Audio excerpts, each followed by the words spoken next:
Si. Donc, comme le professeur Leclou doit partir, donc on passe aux questions. D'accord. Donc, la première communication, professeur Belhadj. Est-ce qu'il y a des questions pour le professeur Belhadj?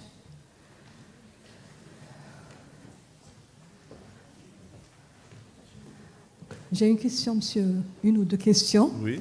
C'est par rapport à la discrimination au milieu professionnel. Donc, des diabétiques. Par exemple, récemment, j'ai une patiente qui travaille à l'hôpital. Son chef de service lui a dit « Je ne veux pas de diabétique dans mon service ». Quelle est la procédure? Il n'y a aucune preuve qui lui a dit que je ne veux pas de vous. Quelle est la procédure? La gestion du contentieux au milieu professionnel, donc il y a toute une législation.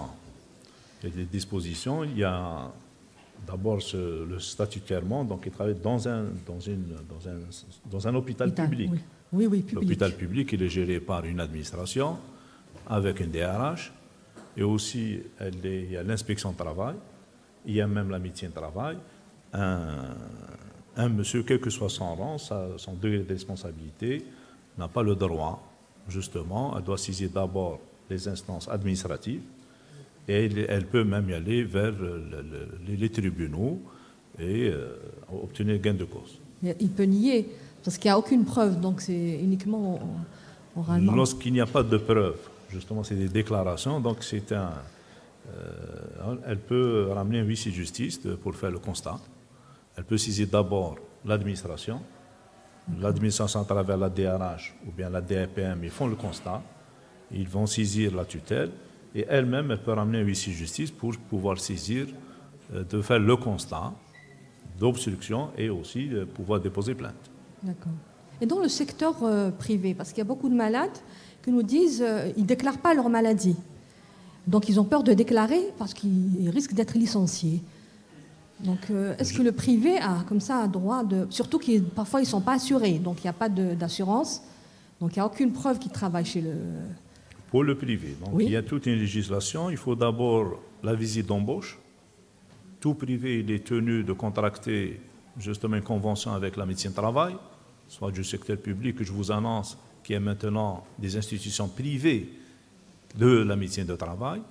Ils ont des contrats avec des sociétés et il a l'obligation de déclarer. Si quelqu'un ne déclare pas son employeur, l'employé, après 3 mois, il peut y aller à l'inspection du travail et pouvoir déposer plainte et c'est une infraction pénale. Donc le malade peut aller à l'inspection du travail et déclarer... Il peut aller même saisir la justice et déposer plainte.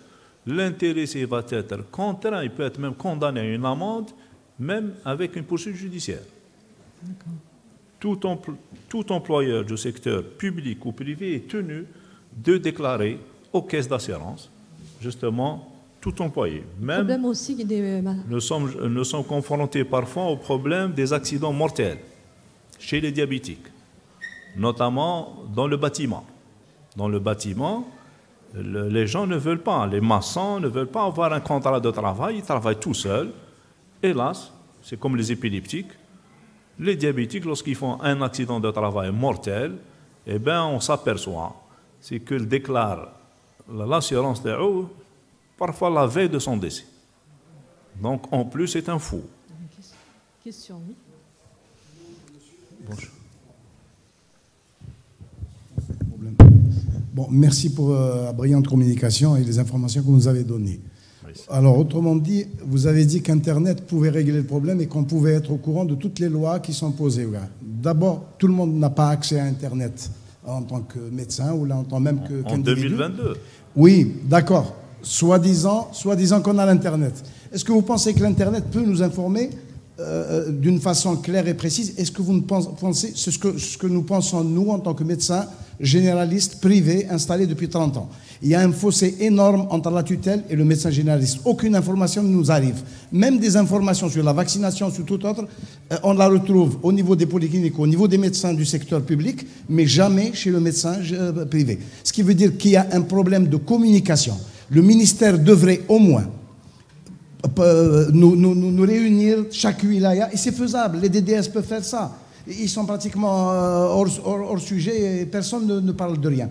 On n'a aucune communication sur les lois qui sortent, et comme il y a des lois qui sortent en catimini, ce qui veut dire que pratiquement on est absolument devant un analphabétisme de la communication. Merci. Pour répondre rapidement, bon, d'abord, je ne représente pas le ministère de la Santé. Ça, c'est important. Deuxièmement, ce que je vous dis, il faut faire attention dans vos déclarations et dans vos écrits. Si vous faites les choses en catimini, c'est une infraction déjà. S'il y a un huissier de justice, ou un représentant, deux témoins, on peut intenter contre vous, justement, d'un procès pour de déclaration diffamatoire à l'encontre d'une institution. Pour ce mot-là, on n'est pas dans le cas de figure, bien sûr. Justement, la politique de l'information. J'ai reçu un maître assistant, il voulait faire une thèse. Je lui ai dit, donnez-moi votre boîte mail. Je ne peux pas vous faire une thèse. Vous êtes très loin. Comment un médecin n'a pas de boîte mail? Un médecin qui n'arrive pas à se connecter. De l'autre côté, il y a maintenant d'autres infractions liées au portable. Les gens passent leur temps dans le portable à insulter, menacer, vérifier. Je pense que l'information, elle peut être là d'abord l'effort individuel. Je suis d'accord avec vous pour la formation. Vous savez qu'au niveau du ministère de la Santé, il y a tout un département pour la formation continue. Il y a même au niveau des hôpitaux, il y a un département de la formation. Il y a le rôle des sociétés savantes. Les revues, on écrit peu. Après, c'est un drame. Nos universités sont classées parmi les 1000. Les dernières. Nous n'avons aucune revue indexée. On ne publie pas, on ne fait pas de recherche. Une autre question? Pardon, bonjour. Moi, j'aimerais poser une question sur le bilan prénuptial. Quel est réellement le bilan exigé par la loi? Est-ce que la glycémie, sérologie virale? La dernière, très bien. D'accord. Donc, pour le bilan prénuptial, vous vous souvenez, on attendait pendant presque 20 ans l'aménagement le code de la famille. Et puis, nous ont accouché. Les représentants, nos députés, ils nous ont accouché d'un document. Ce document fait groupage. Donc, dans l'esprit du mariage, c'était beaucoup plus lutter contre les maladies génétiques à transmission, d'arrêter justement ce drame-là. Et on se retrouve, résus, sérologie, les sida, hépatite, etc., et un bilan standard. Mais, c'est-à-dire la rédaction de ce document, d'abord, il faut être très attention, s'il vous plaît. Il faut vous assurer que c'est la bonne personne qui est devant vous. Il faut l'examiner. Il faut discuter avec elle. Parce que vous rédigez ce document-là, j'ai eu à traiter des affaires en justice, et bien après de mettre fin à mouche, qu'est-ce qu'elle a dit la dame? Elle, écoutez, on ne m'a jamais examiné. Le document qui a été signé par le médecin, c'était un faux. La preuve, j'étais à l'étranger, le passeport. Donc on s'est retrouvé devant une situation de fausse déclaration. Ne faites pas du social, s'il vous plaît. C'est notre drame. Donc la question, c'est clair. La question, s'il vous plaît, est-ce qu'elle concerne diabète et législation? Oui, bien sûr. Diabète et législation, oui, oui. Ok. Bonjour, je suis médecin généraliste. Dans la salle, il y a beaucoup de médecins généralistes. Donc, nous sommes parfois confrontés à un petit problème quand on a une réquisition pour faire le certificat de décès. Professeur Belhadj, je voudrais bien savoir, quand vous avez dit qu'il ne faut pas mettre mort suspecte, parce qu'on n'est pas habilité à savoir si c'est... Très bien. Voilà, pour vous répondre rapidement. Merci beaucoup. Je vous ai dit, l'Algérie, on était parmi les 3 derniers pays au monde où l'OMS avait instruit tous les pays d'uniformiser le certificat de décès. Vous vous souvenez? Chaque hôpital, chaque DSP, ils avaient leur propre certificat de décès. Mais c'était vraiment du n'importe quoi. Non, on l'arrête.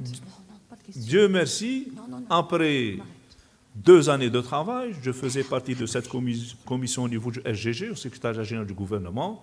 On s'est entendu avec les épidémiologues, les légistes, les autres départements, les affaires étrangères, la justice, les affaires religieuses. On a accouché d'un document. Le fameux document HADEC. Fait une partie, elle n'est pas anonyme, nom, prénom, fils de, lieu de décès. Et de l'autre côté, le médecin doit mentionner la date du décès présumé, la date du constat de décès, et de dire est-ce que la mort elle est naturelle, tabi'iyya. Justement, votre collègue Smat suicidaire. On ne donne jamais la forme médico-légale. violente. La mort violente, elle peut être d'origine accidentelle, suicidaire ou criminelle. Vous n'êtes pas habilité, même le légiste, de se prononcer sur la forme médico-légale. Nous avons rajouté, donc il y a 3 formes, il n'y a pas le mort suspect. On l'a remplacé par quoi? C'est une nouveauté, la chie indéterminée. Cette notion d'obstacle médico-légal à l'inhumation. Vous pouvez le mentionner, il y a une case, vous pouvez mettre une croix. Par exemple, même un diabétique, une personne âgée. Le problème, la gériatrie, parfois un constat de décès, c'est un être humain qui décède dans des conditions horribles, inhumaines. Il n'a reçu aucun soin. Moi, en tant que médecin, je suis sûr que c'est un diabétique qui a fait toutes ces complications, mais il n'a reçu aucun soin. Le médecin est le témoin privilégié de la naissance de l'homme et sa disparition. On ne doit pas accepter ces choses-là. Donc, qu'est-ce que je mets? La mort, elle est naturelle, c'est les complications de son diabète, mais je m'oppose à son inhumation. L'autopsie doit être pratiquée. Une enquête doit être ouverte. J'espère peut-être qu'il y aura d'autres jours. Merci, M. Belhadj. On passe à la prochaine communication. Merci. Professeur Leclos. Question. Est-ce qu'il y a des questions dans la salle? 3 questions, pas plus de 3 questions, s'il vous plaît. Il y a une question dans la salle. Monsieur Semrouni, non, vous n'avez pas. Monsieur Leclos, j'ai une question pour vous. Pour les troubles cognitifs, donc il y en a un article qui vient de sortir. C'est donc le Covid augmente chez les personnes ayant développé les formes sévères. Donc ils ont eu donc des troubles cognitifs en phase aiguë et même après guérison du Covid. Donc chez nous, la majorité des formes sévères, c'est les diabétiques. Donc, est-ce qu'on ne va pas voir que les diabétiques, ils auront des troubles cognitifs beaucoup plus tôt que... Absolument. Donc oui. Ça a été donc publié. En même temps, on le constate en pratique de tous les jours. Les patients qui sont déjà qui ont des pathologies connues, comme la maladie d'Alzheimer, aggravent leur maladie. Et des gens, surtout chez les sujets âgés et même chez des sujets jeunes, même c'est des personnes qui n'ont eu aucun trouble mnésique, développent en post-Covid des troubles mnésiques. Ceci dit, les personnes qui sont déjà atteintes du fait du diabète ou d'une maladie d'Alzheimer isolée aggravent leur statut sur le plan cognitif. Effectivement. Merci. Oui, est-ce qu'il y a des questions? Oui.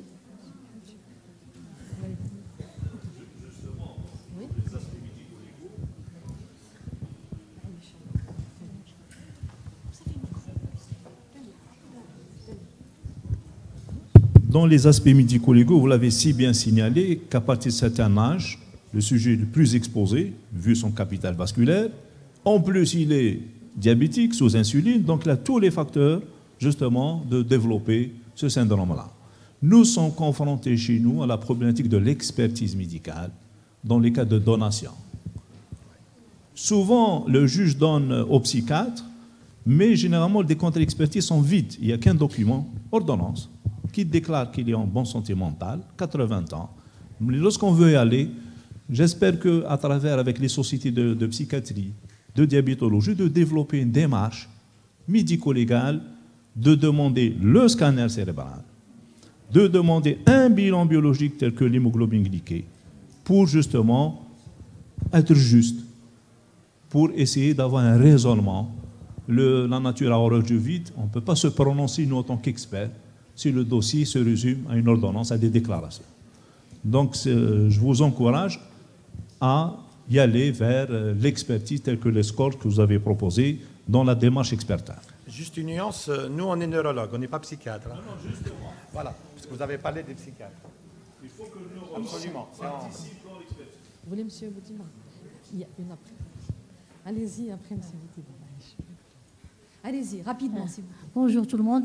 J'ai une question par rapport aux gens diabétiques qui ont fait le Covid et qui ont développé après les troubles cognitifs. Est-ce que les troubles cognitifs développés sont régressifs après et quelle prise en charge? Voilà. Donc, encore une fois, le post-Covid est une nouveauté. Donc, on n'a pas suffisamment de recul pour affirmer comment les choses vont aller. Mais en tout cas, ça a été publié, ça a été démontré, il y a un lien de causalité entre le Covid et l'apparition, voire aggravation des troubles préexistants. Je parle des troubles cognitifs. Mais maintenant, comment ça va évoluer? Est-ce que ça va impacter la prise en charge? Tout ce que je peux vous dire, c'est que si un patient est déjà porteur d'une maladie connue, on optimise le traitement médical qu'il avait avant le Covid. Maintenant, si c'est des troubles mnésiques, la question, c'est de les objectiver avec le MMSE. C'est une chose, encore une fois, je me permets de dire, il faut profiter pour essayer de tisser des liens entre les sociétés savantes, et parce que c'est quelque chose qui est accessible à tout le monde. Je pense que c'est un outil qui peut vous permettre déjà de filtrer les malades, des patients chez lesquels on doit aller demander un avis spécialisé. Oui, M. Boudiba.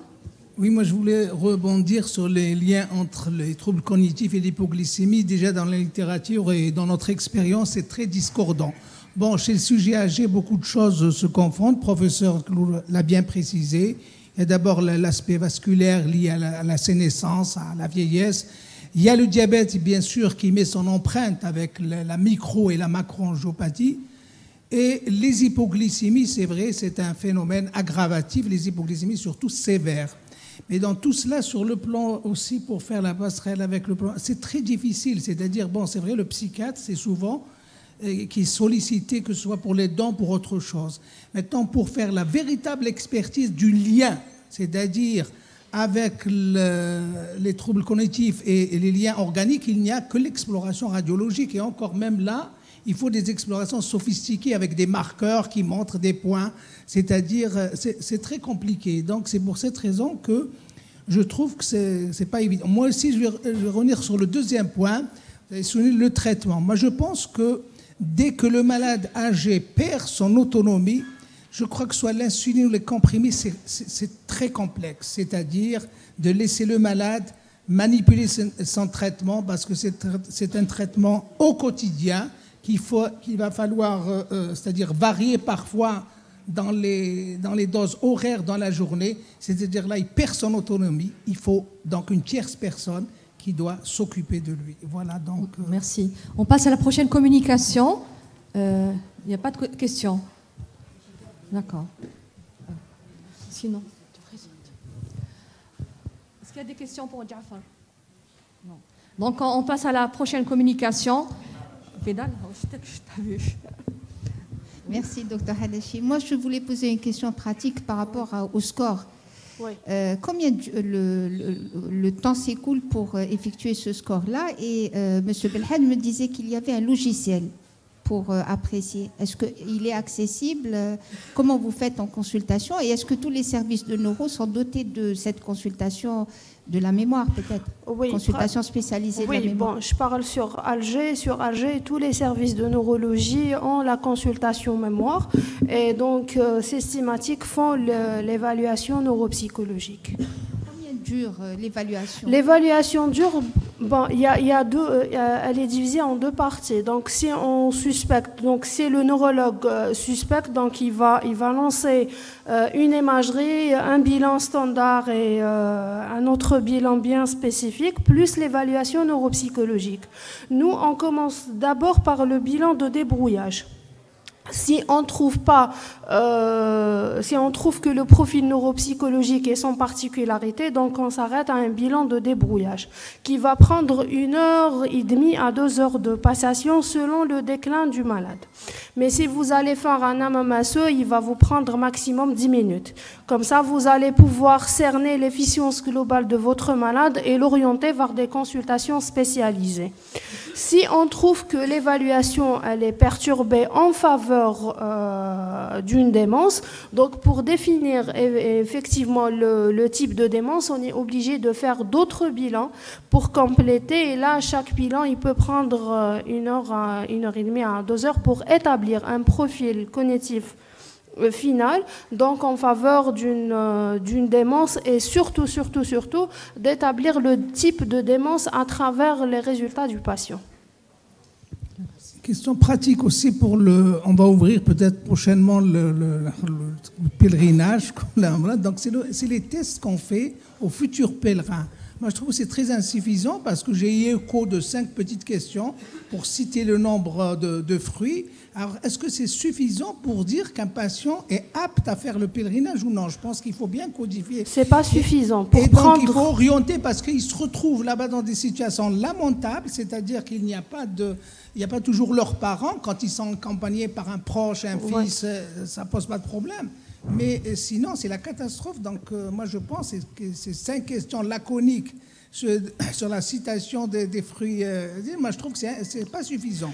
Mais là, c'est un profil cognitif. Donc, on doit prendre en considération toutes les fonctions